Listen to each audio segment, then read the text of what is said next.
సమాజంలో ఈ సమాజంలో ఏ పని చేయాలన్నా సరేను మనకి జ్ఞానం అవసరం.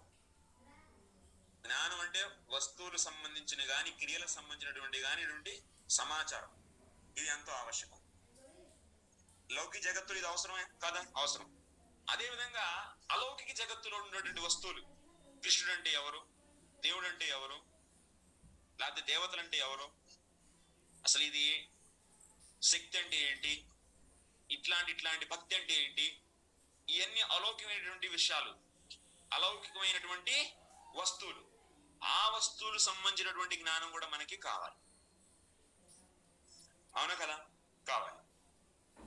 కాబట్టి అలౌకిక వ్యవహారం కోసం జ్ఞానమే కారణం, లౌకిక వ్యవహారం కోసం కూడా కారణం ఏంటి? జ్ఞానమే. కాబట్టి జ్ఞానం అంటే ఏమని చెబుతాం? సర్వ వ్యవహార హేతు జ్ఞానము. అన్ని రకాలైనటువంటి వ్యవహారాలకు కావలసినటువంటి కారణమైన దాన్ని జ్ఞానము అని అంటారు.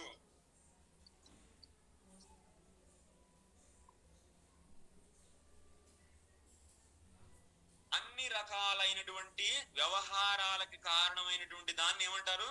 జ్ఞానము అని అంటారు. ఇప్పుడు మనం అసలు ఈ సృష్టి చేసే వాళ్ళు ఒకళ్ళు ఉన్నారు, వాళ్ళ గురించి మనకు తెలియాలి అంటే మన జ్ఞానం కావాలి. ఈ జ్ఞానాన్ని ఎలా సేకరించాలి, ఎక్కడి నుంచి తీసుకోవాలి, దేనిపైన విశ్వసించాలి మనం, ఆ జ్ఞానానికి కారణం, ఆ జ్ఞానానికి శ్రోత అంటే ఏంటి? సోర్స్. ఆ జ్ఞానానికి శ్రోత ఏంటి అనేటువంటి మనం విషయాన్ని కూడా తెలుసుకోవాలి. ఎవరేది చెప్పినా మనం వినకూడదు. ఏది పడితే చెప్తా ఉంటారు.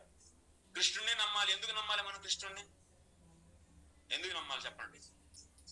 భగవద్గీత భాగవతం చెప్పింది కాబట్టి నమ్మాలి అని అంటారు. భగవద్గీత భాగవతాన్ని నేను ఎందుకు నమ్మాలి?